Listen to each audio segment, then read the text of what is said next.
Company Secretaries of India to welcome Sadhguru with an Ankavastram and deliver a few words.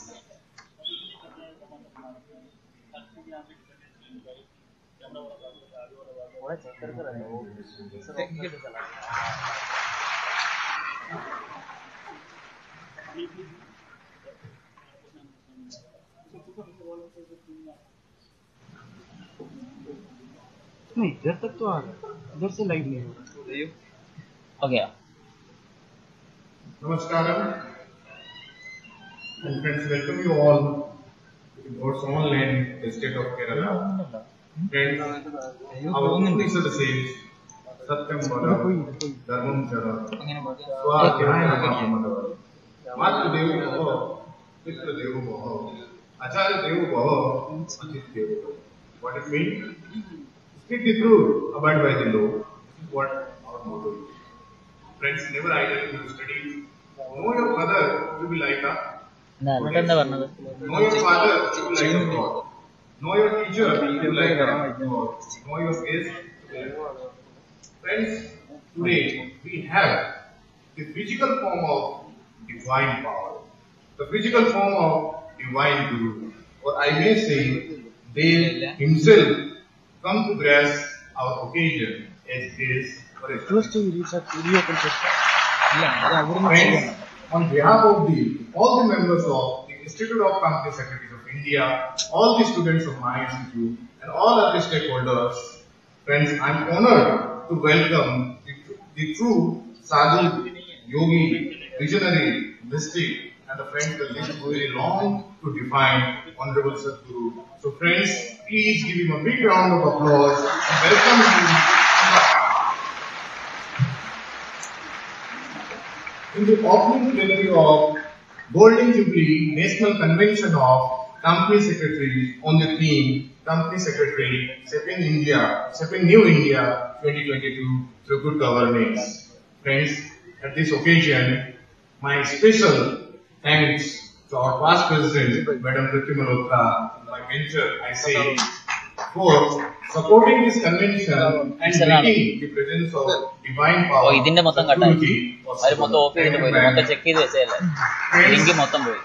Lastly, please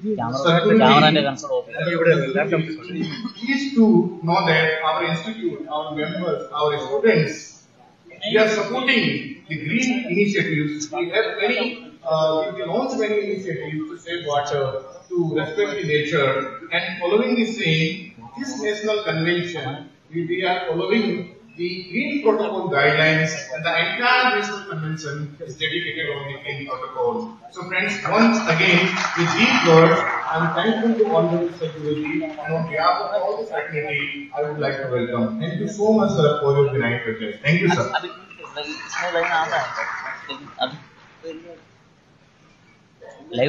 Ladies and gentlemen, ICSI has formed a core group to look into the grey areas and functioning of charitable entities and propose a code for charity governance. The code envisages 9 principles which touches upon different activities of these entities and aims to provide the governance mechanism. This code will fill along overdue gap in their governance to ensure that they remain true to their purpose and achieve the ultimate goal of empowering national governance. With this background, let's now welcome CS P.D. Malhotra, past President, to arrange for the release of the Code for Charity Governance.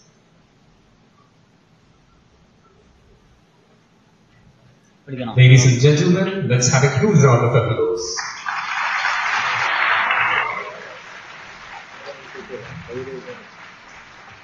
Here we have the Code for Charity Governance released by Sadhguru.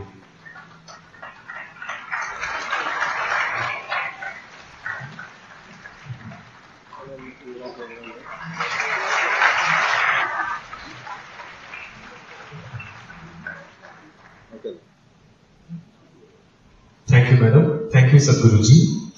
Okay, now. Ladies and gentlemen, here is a moment which we all were waiting for. We have a special address by Sadhguru. Sadhguruji, we are highly excited and enthusiastic to hear from you.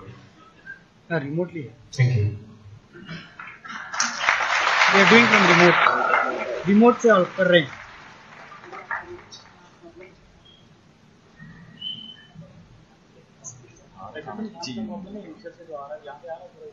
अभी तो आ रहा है पहले of किया ना अभी correct है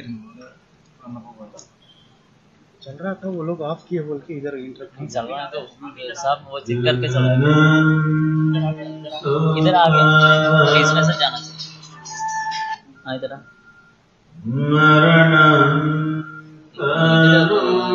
അതിന്റെ ലാപ്പില് വരുന്നുണ്ട് പക്ഷെ ഇതിന് പോകുന്നില്ല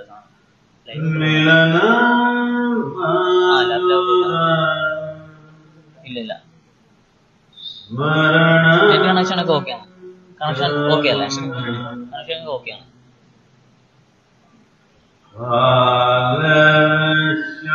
ഇതിൽ പോയിട്ട്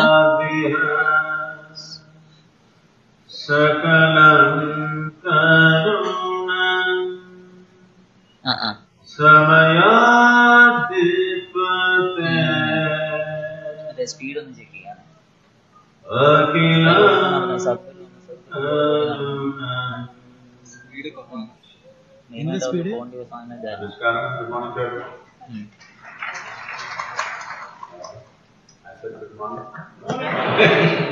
I thought you're not in talking terms of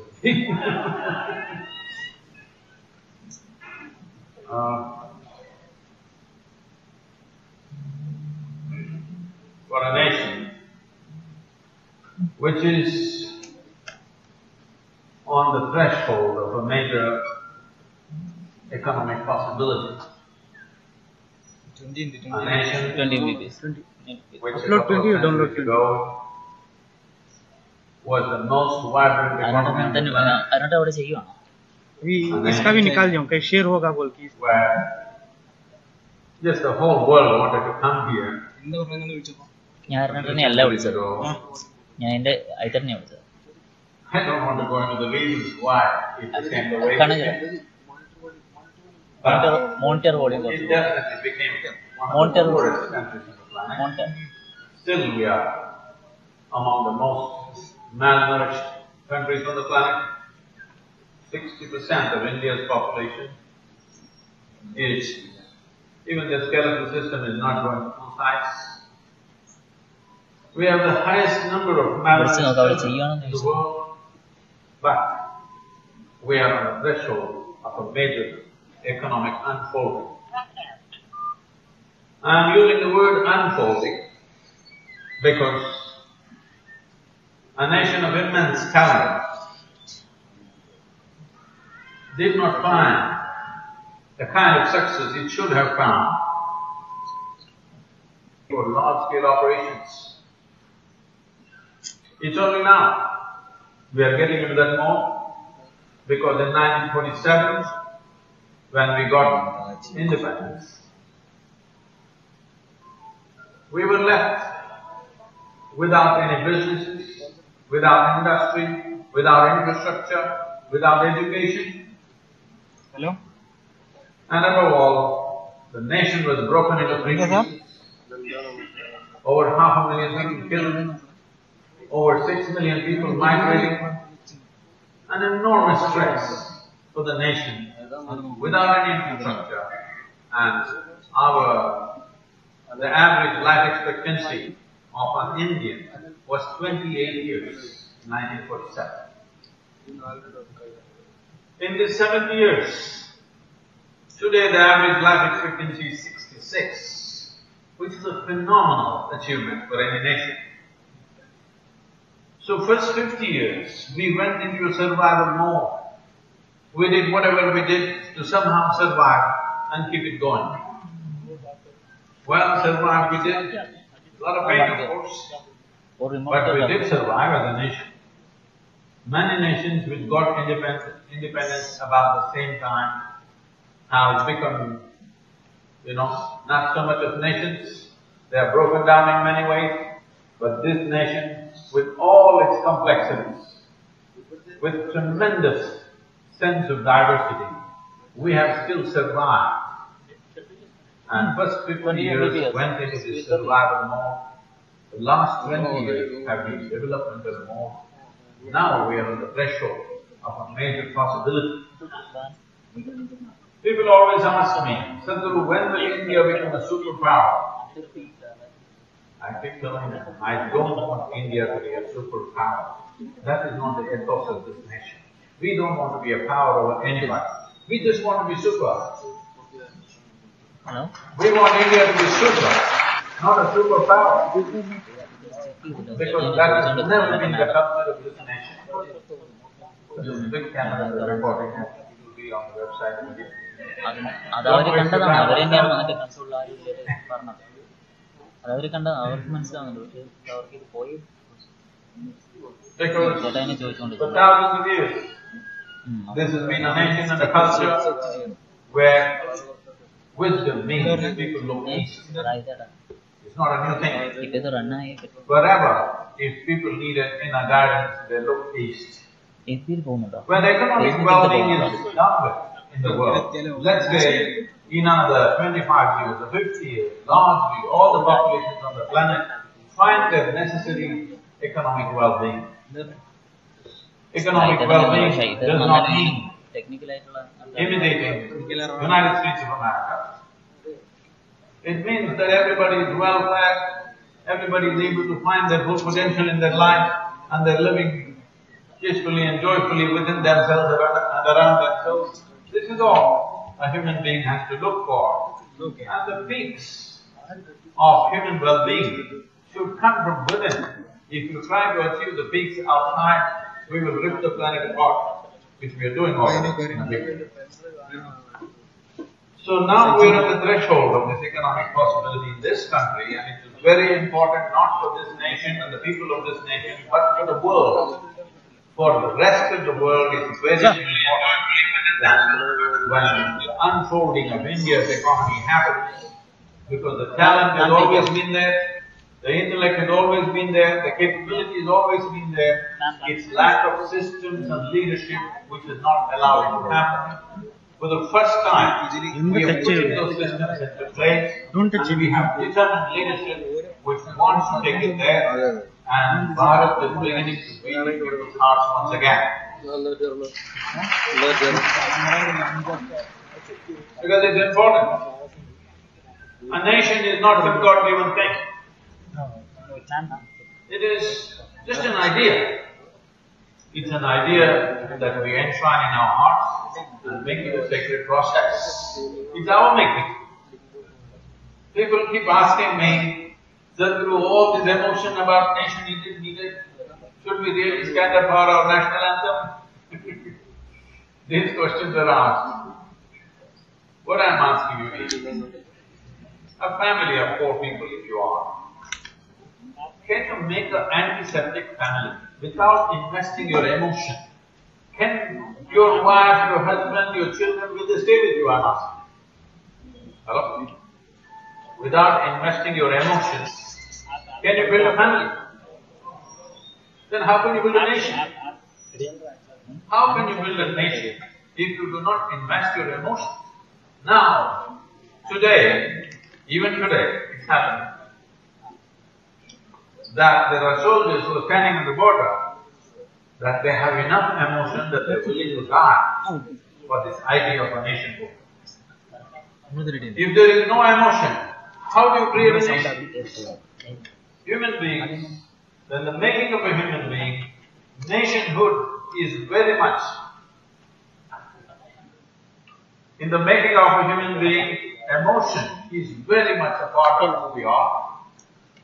And in the making of a nation, it's just a large assembly of human beings.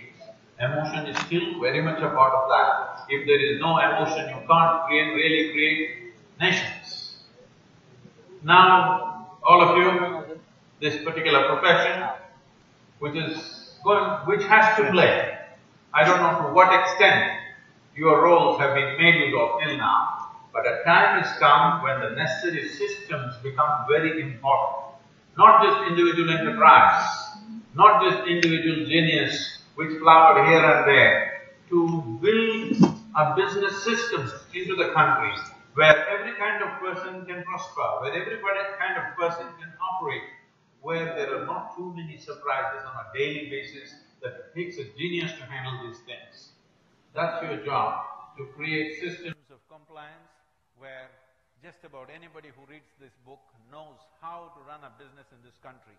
Right now, you got to be a genius to run a business in this country, because there are not enough systems, enforceable systems, where everybody is operating out of his own individual enterprise and genius. We have to move from this individual flair to a systemic approach to our businesses. This is where your role becomes very important. And we must understand, even today, I don't know in Kerala what they're called, but in Tamil Nadu, even today, district administrators are referred to as collectors. This is a hangover from the British era, when the only duty of the administrator was to collect tax. Sometimes 80% tax out of agriculture. 80% of the grain that was grown was taken as tax and exported to another country. So, when collectors came, people ran into the hills just to avoid the tax. And whoever managed, and those who did not pay tax hung from the trees. So those who managed not to pay the tax was always a hero in the village. One or two of them who managed not to pay the tax, who managed to deceive the collector and escape tax, was admired by the entire society. Oh, this guy is really smart, he didn't pay the tax. This hangover is still with us. Even now, a lot of people think if I don't pay the tax, I'm very smart. Now, your role to bring compliance to the corporate sector, to the businesses, I think it's no more the corporate sector. Any business, 5 crores is a very easy target, almost even the local grocery store goes to that.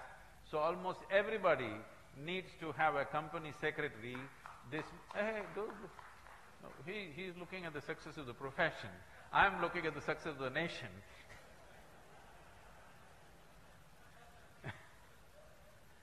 Now, the fundamental duty is to bring integrity into the systems, business systems in the country, so that running business is not some kind of daily circus, which is what it is right now. If you have to run business, you have to manage so many people in so many different ways. Your business, your profession is about making this circus into an orderly exercise, so that people can run businesses if they just know the fundamental rules. They don't have to be some kind of circus geniuses to manage 1,000 people in 1,000 different ways and 100 departments in 100 different ways. That there is a law and it is enforceable law and it has to be complied with. Integrity. Integrity is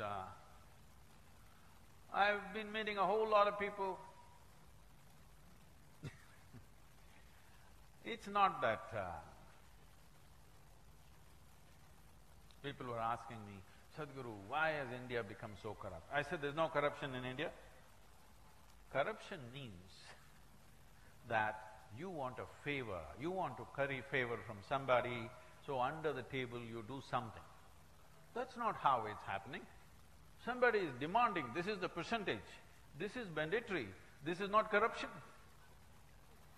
Hello? This is dacoity. If you don't pay, they're going to punish you. This is not corruption.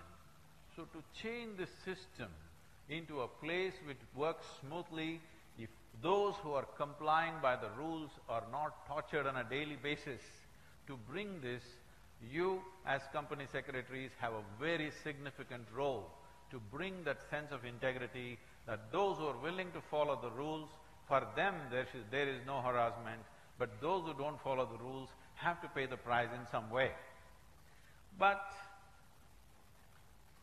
we have set up a culture, because we have been an occupied nation for so long.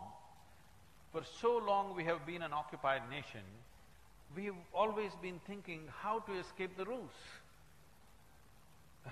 For generations, we have trained ourselves how to somehow manage to escape the rules, So when I meet a lot of business people, they are not corrupt, they're just innocent of integrity.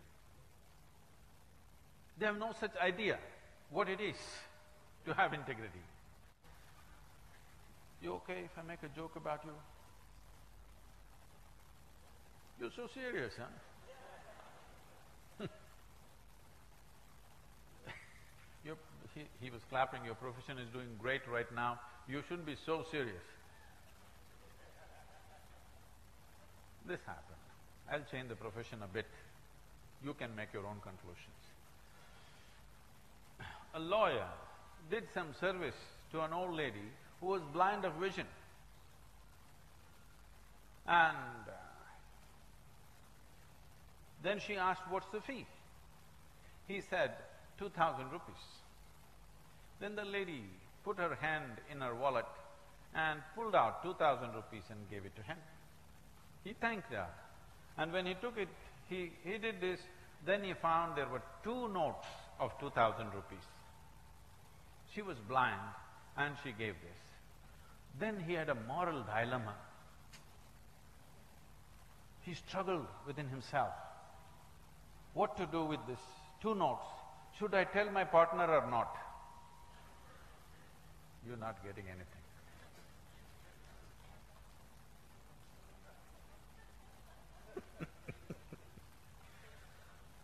The question is not whether to return this to her or not. Should I tell my partner whether I got the 2,000 rupee extra note? That's a problem. So, having been an occupied nation for so long, grab what you can, and when rules come, just hide. This has been our mode for some time. But we need to understand now this is our nation. We have to build this the way we want it, and this must be made in such a way for future generations. It should be easy and effortless to start businesses, run businesses and prosper in this country.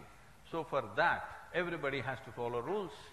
You will see Kerala roads are famous for this. Most drivers do not know which side of the road they must drive.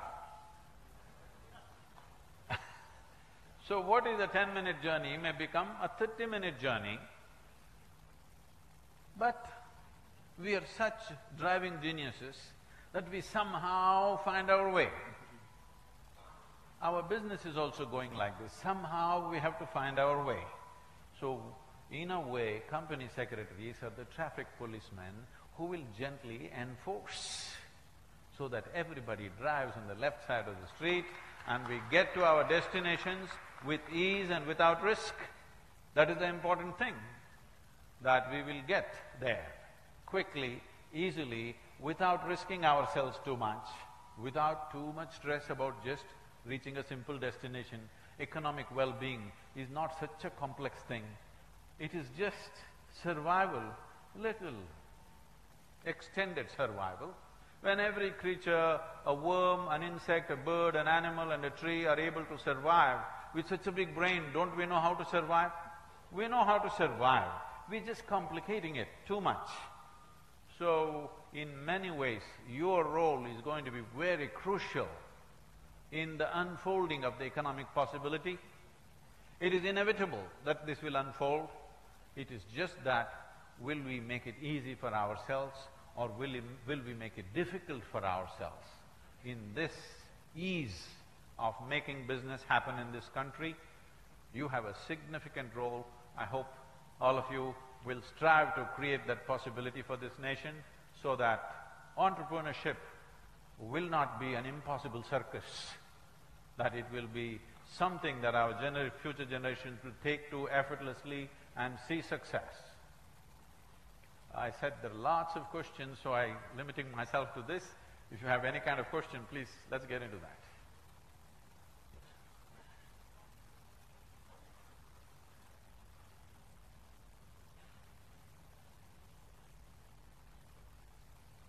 Any kind of question. Yes, microphone.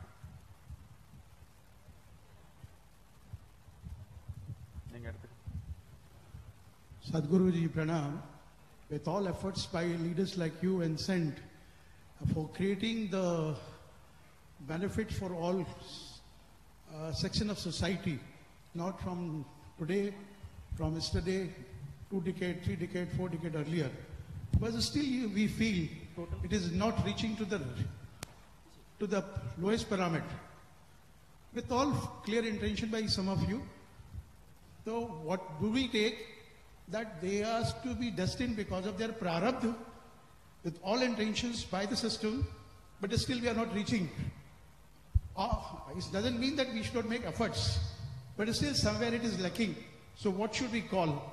That is the way the God has created this world. The disparity, if we can call in a plain and simple language, will always be there, and that is the way the world will move.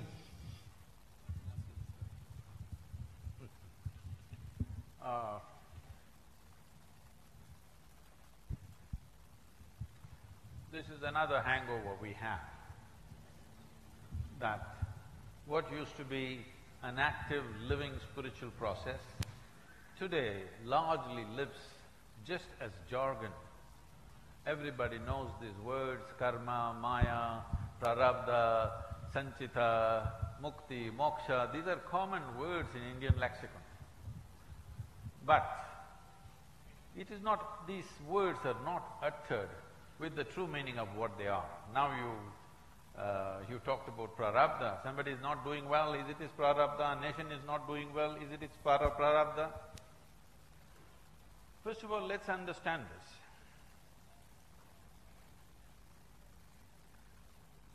This prarabdha, sanchita and many other are secondary words. The basic word is karma. Karma means action. So when we say, suppose you are doing badly, and you say, no, you're not, I'm just saying.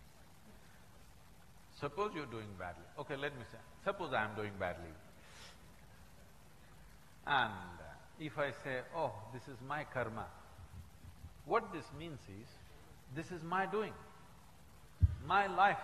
Karma means action, it's my action. My life is my making. This is the most dynamic way to exist. This is the only culture on the planet which taught you that your life is your making. There is nobody up there managing your life. This is what this culture has taught you always. It may be shocking for you, this is a godless culture if you don't know this. This is why we told you, your life is your karma. It is your making. Somebody else is not making it for you. Well, but there are so many gods. Yes, there are 33 million gods and goddesses. That happened when our population was 33 million. Since then, we have been little shy of creating gods. We know the technology of god making. How to create a god? We must understand this. Never there was an idea of the god in this country. All the people that you worship, your Ramas, your Krishnas, your Shiva, these are all people who walked this geography, isn't it, at some point? All of them had normal birth and they went through the entire drama of life. All the trials and tribulations that human beings go through, and much more than anybody can imagine. If we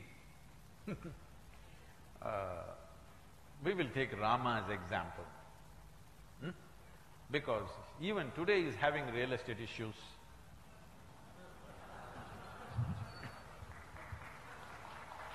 Trouble. After 6,000 years, still you can't settle your simple real estate. Lot of trouble. If your house was in trouble for 6,000 years, you would suffer, isn't it? So, if you look at his life, born of fortune, born as a prince, grew up as a wonderful young man, highly trained, educated, gets married to a beautiful princess, all dreamlike. But then, for some political reason, without going into the details, he loses his kingdom, he has to take his young wife and live in the jungle. His brother, knowing the difficulty of living in the jungle, he also leaves his family and goes with him to support them. Living in the jungle, when I say, probably some of you or looking dreamy-eyed, you're thinking about that Ramanand Sagar's Ramayana, where Ram, Sita are dancing and singing in the jungle. That's not how it is to live in the jungle. And his wife is not some tribal woman, she's a princess, not raised to live in a jungle. I'm telling the ladies, if we take you into a jungle for 3 months and leave you there, believe me, when you come out, we can't recognize you. That's how you will become. I know this well because for weeks on end, I've been in the jungles by myself, surviving in the jungle all by myself. When I came back into the town, people wouldn't recognize me. I would have become like that. The insect bites and the variety of things that the tropical forest will do to you. So living in the jungle is not some romantic affair. It's a punishment. A king and a young prince and his wife go and live in the… How can we…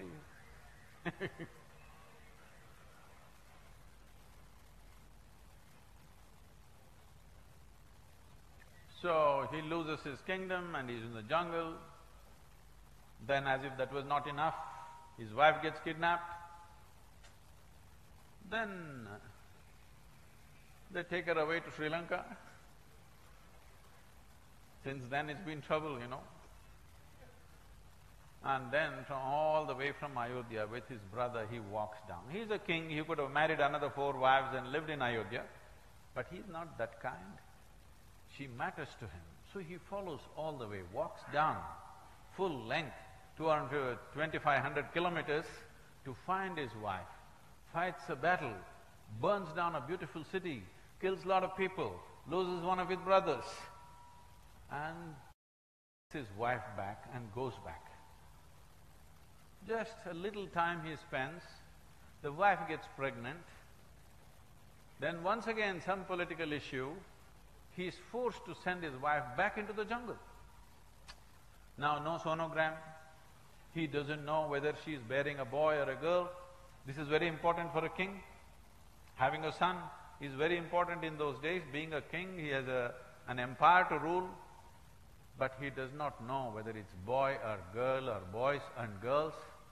Then she goes in the jungle and delivers twins, 2 boys. And unknowingly, fights a battle, not knowing they are his sons. He fights a battle with his own sons and he almost killed them. Fortunately, somehow it didn't happen.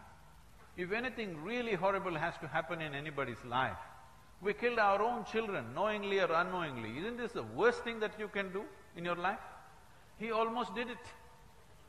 And then Sita, his wife, dies in the jungle without ever seeing him. This is the story of Ram. You think it's a super success? Hello? If any one of these things happen to you, you will be a broken man.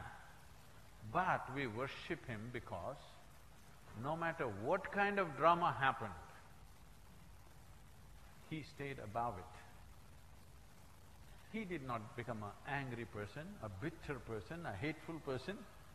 He did the best he could do for his people, for the citizenry of the time. He did his best. His administration reached such a height that when we were fighting for our independence in this country, in the freedom movement, Mahatma Gandhi went on idealizing this Ram Rajya.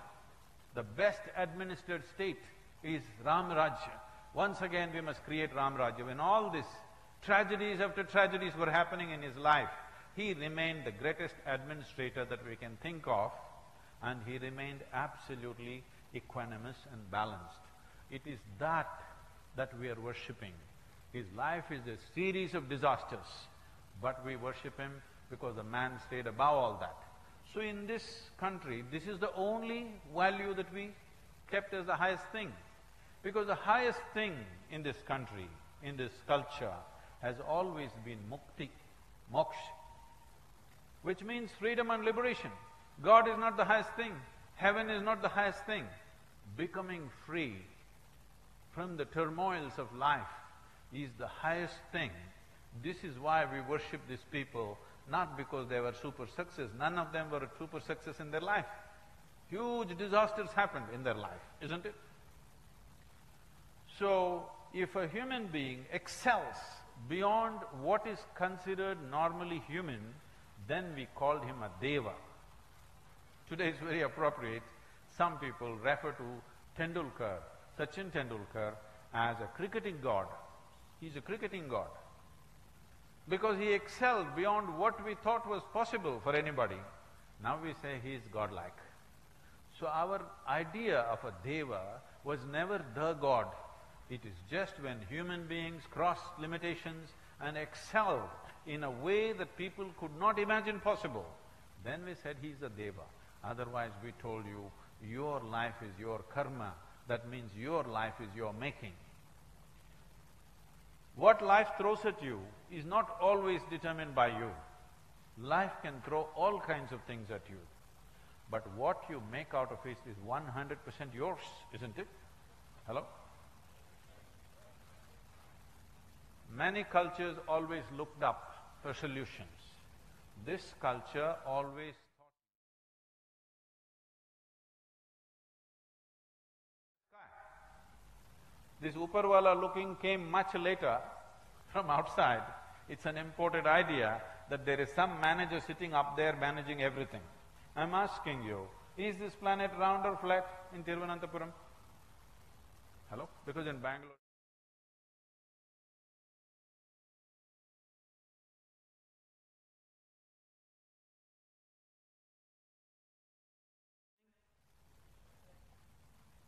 You're not on talking terms with me, what's the issue? It's a round planet and it's spinning. If you look up, inevitably you're looking up in the wrong direction, isn't it? I'm asking you, in this cosmos, in this limitless cosmos, we don't know where it begins, where it ends. Do you know which side is up? Is it marked somewhere, this side up? Huh? I don't see any Australians here. If you were in Australia, what do you do? How do you look up, huh? Like this? I'm asking you. So when you do not even know what is up, how the hell do you know who is up? So these ideas came from outside. Here, we told you, your life is your karma. The quality of your life, the experience of your life, how you experience this life is 100% yours. Whenever we saw a man demonstrating this, like Ram did, no matter what happened, he remained equanimous. Life threw disaster after disaster, he's a serial disaster. But unmoved by these disasters, he did the best that he could do as a man. Now we look up to him and worship him because he seems to be free. No matter what bouncer you throw at him, he seems to be free. So we worship him. In the same way, people have started worshipping Sachin Tendulkar because whatever kind of bouncer, he went on hitting centuries. It looked impossible at that time. Now we know many others could do it, but at that time it looked totally humanly impossible. So we did that. So we must understand this. If we are not doing well, the source is within us. If we are doing well, the source is within us. If we are not doing well right now, maybe we are just inefficient. The nation is not doing well right now. Maybe we are not sufficiently organized. That's what it is. Let us not give mystical and spiritual explanations for simple failures that we do in our life. It's very, very important.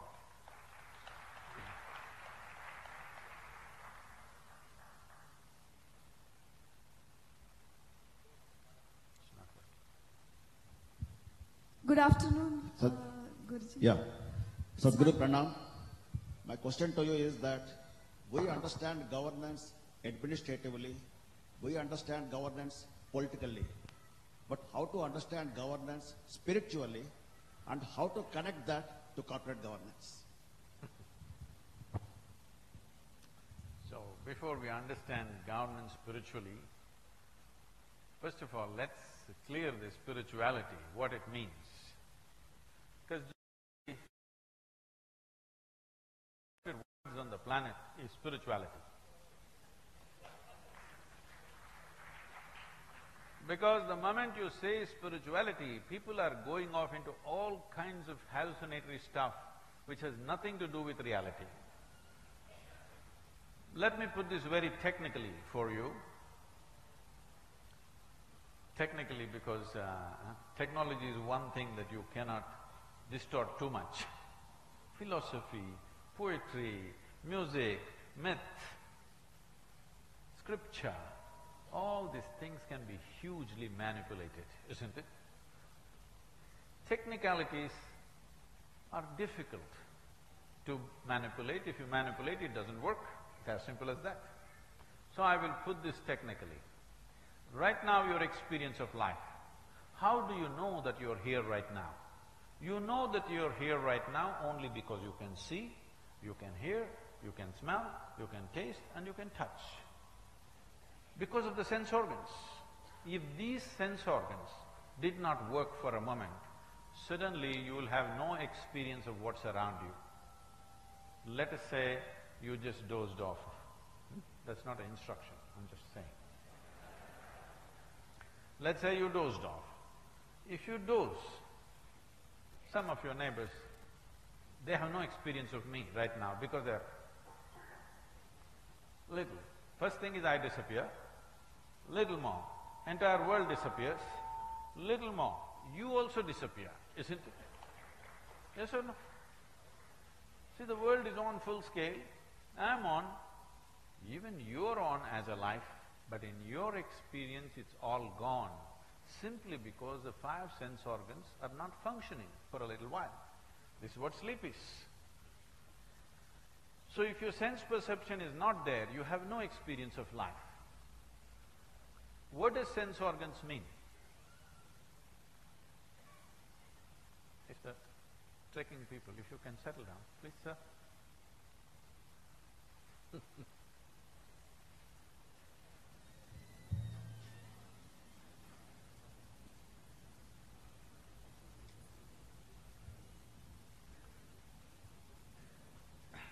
In the very nature of things, your sense organs can perceive only that which is physical. Is it so? You can see what is physical. You hear what is physical. Everything that you experience, you smell, taste and touch, only that which is physical. This light bulb for sure is physical. The light that is coming out of that, this is also physical. Hello? Some of you are rolling your eyeballs because you heard of divine light. Let's settle this. Probably in your high school, you must have studied something about light, isn't it? Was that in your physics textbook or spiritual textbook? Huh? Hello? Oh, then it must be physical. So light is physical. And the electricity behind it is also physical. So everything that you experience here is physical in nature. Now when it comes to yourself, everything that's physical about you, you gathered from outside, isn't it? This body, were you born like this? Were you born like this? Oh, I would like to see your mother if you were born like this. Were you born like this? You were born like this. Now you became this. How? Apam. Now when it comes to yourself, when it comes to yourself, food that you've eaten, isn't it? That's physical about you. So what you call as my body is essentially a heap of food. Or it's a piece of this planet. Were you born like this? If you get it now, were you born like this? Experientially, if you get it now, we say you're spiritual because you understood the physicality is an external accumulation. What you accumulate, you can claim it is mine, but it can't be you. Hello? So what you call as my body is essentially heap They of don't food. like something, they're pulling the phone. It's a piece of the skin. What you accumulate, you can say it is mine. You cannot say it's me, isn't it so? You understood. Hello? Physicality is an external accumulation. If you start thinking the chair on which you're sitting is you right now, But it can't be you. you are a case, isn't it? Hello? Yes or no? As I'm speaking, suddenly I will pick up this glass What you and say, accumulate, this is my glass. you can say it is mine. You will Cannot say it's me. Sadhguru seems to have some problem. But everybody says he's wise. If Let's you listen start some more. thinking the chair on which you're sitting After some is time you, I say, this is me. but it can't be you. Then you will say, let's go. Case, isn't it? Because if I say, this is me, you clearly know this is a psychological case. Yes or no? Glass, what you But this is happening to you every day. Food appears on your plate, you say, this is my food, you eat it, then you say, this is me. Case or no? Huh? Only thing is, your consolation is everybody is like this only. That's how it is in the asylum. Only the doctor looks crazy. Yes. Only the doctor looks crazy. All the other people look normal, isn't it? Tell me, if you think you are something that you are not, medically do you qualify? If you think I am the television, do you qualify as a psychological case? Everybody is like this only. Yes or no? That's how it is in the asylum. So if you gather a piece of this planet, this is just soil that you walk upon, isn't it? Just look at the countless number of people who walked this planet before you and me.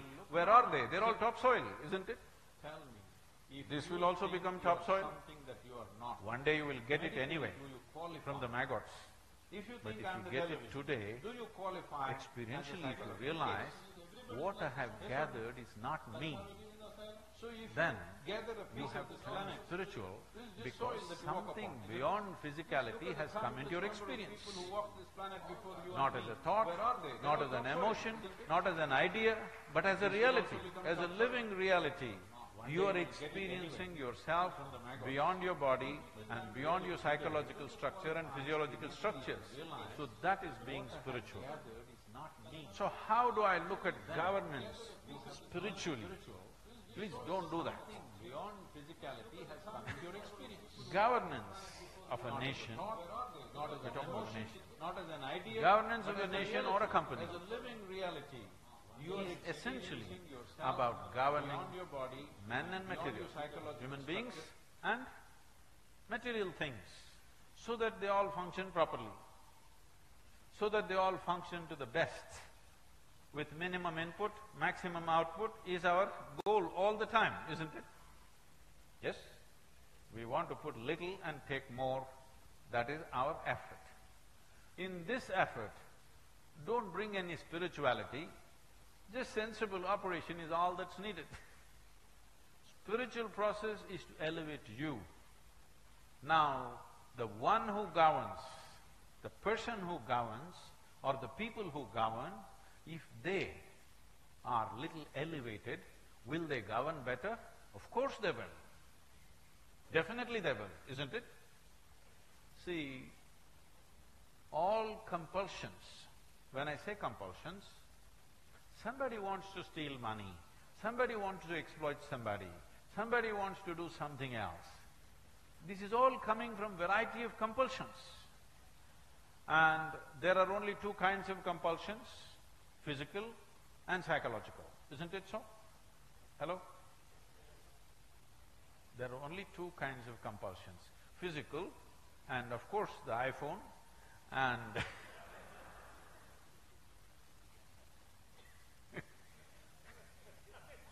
okay, physical, technological and psychological compulsions. All compulsions and all suffering comes in only two sources, physicality and mentality, isn't it so? So spirituality means You have created a space between your physicality and yourself, your mentality and yourself, your physiological structure and your psychological structure. You have managed to hold it with a little space. Suddenly, there is no fear of suffering because there is no possibility of suffering. And mentality, isn't it so? So Once there is no fear of suffering, you have created a space between your physicality lot of and management yourself, going on. your mentality and yourself. Once there is no fear of suffering, only when there is no fear of suffering, will you operate in a way which is beyond limitations, which is which is beyond compulsions, which is beyond prejudice, because your identification with your body, with your identification with your psychological structure, with your mentality, this is what is making you super prejudiced, isn't it? This is my friend, this is my enemy, this I like, this I don't like, all this is a psychological structure, isn't it so? This is my brother, this is a stranger, this is all your physiological structure. Once there is a distance between you and your physiological structure and your psychological structure, you are totally unprejudiced. Would that make you good governance? Huh? This is the biggest problem we are still suffering, Dhritarashtra syndrome. You know, Dhritarashtra, at any cost my son, led to a very disastrous war. We are still continuing the same thing for a long time, so being in spiritual process create a better governance, yes, but governance does not need spirituality. The one who governs must have spiritual process. At any cost, my son led to a very disastrous war. We are still continuing the same thing for a long time, so being in spiritual process, Hello? Yeah, it's working now. yes. Good afternoon, Guruji. Where are you, Mary? I'm here. Where is fear? Yeah. Welcome to our godson country. So, I'm Shobha. I'm not a CES. I'm a social entrepreneur from Kerala. So I've got two questions. My question to you is, it's said that humans' needs and wants are unlimited. Good afternoon, Guruji. Needs and wants are unlimited. So how do we gauge success? Welcome to our godson country. Because it's like… All right, don't explain the question. Do I look so dumb? Ask the question. And my second question… I've got two questions. What is success according to you? Okay. It's said that humans' needs and wants are unlimited. Human needs and wants are unlimited. Not true. So how do we gauge success? Human needs are limited. Human wants, we can grow it as big as we want. And my second question… We can make it as big as we want. There's no What is limit to success want. according to you? This is one thing your education has done to you, that your wants are becoming human needs and wants. You must understand, it is the educated people on this planet who are really destroying this planet. The illiterate people are very eco-friendly, aren't they?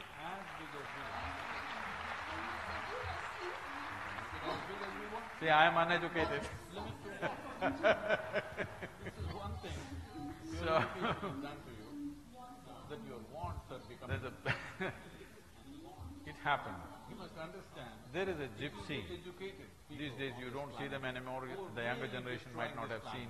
When we were growing up, we would always see gypsies, traveling people coming, nadodis they were called, who ran all around the country, all around the world literally.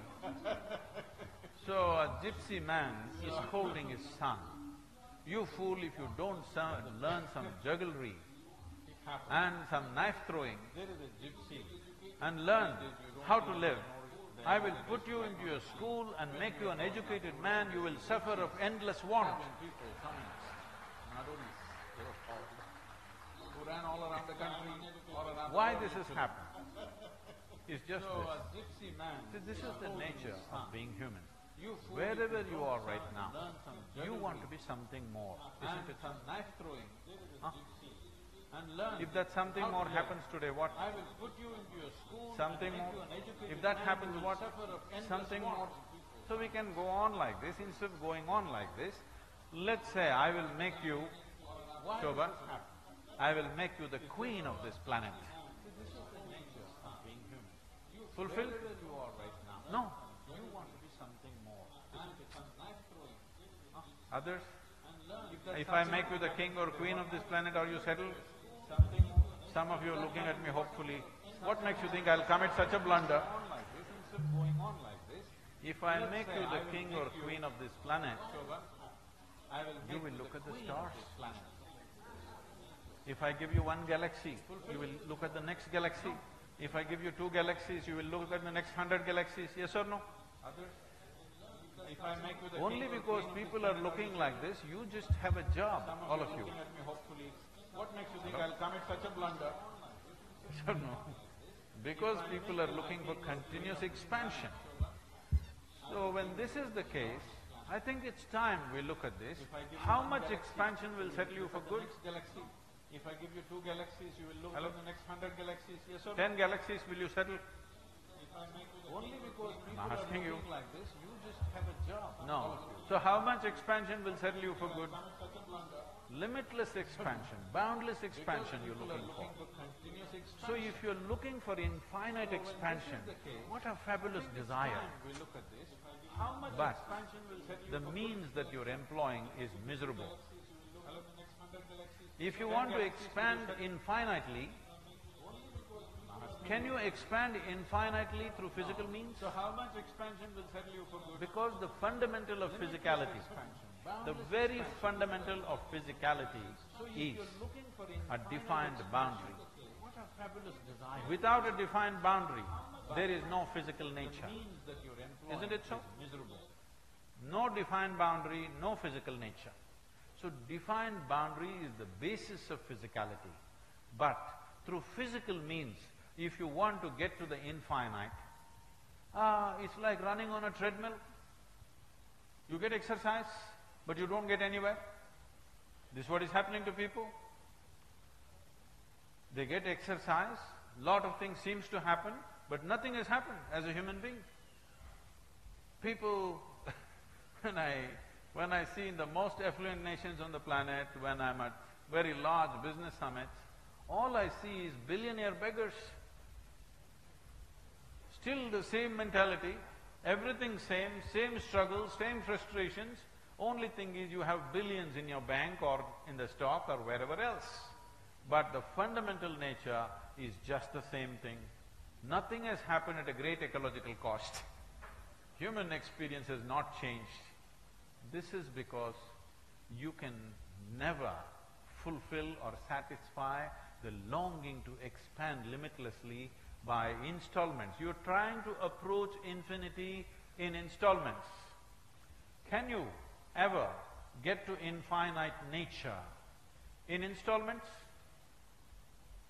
Can you ever get to infinite nature in installments? Is it possible? It will just be an endless run and it will be a miserable run. So, how much expansion? Infinite expansion?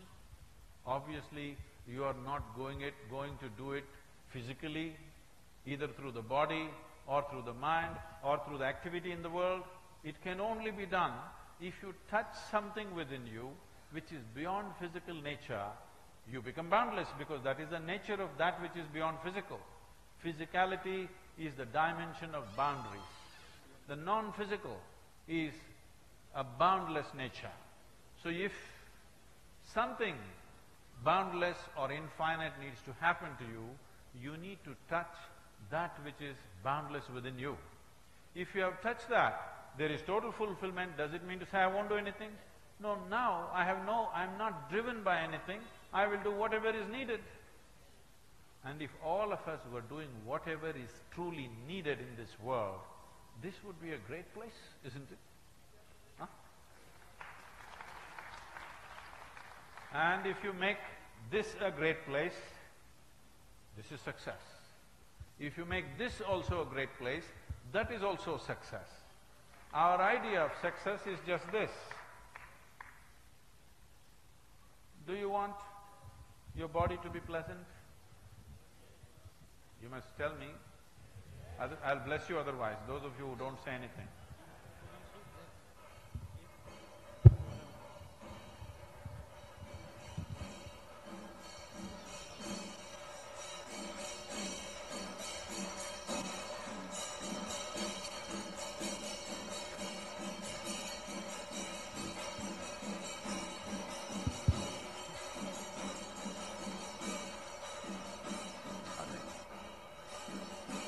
Thank you very much.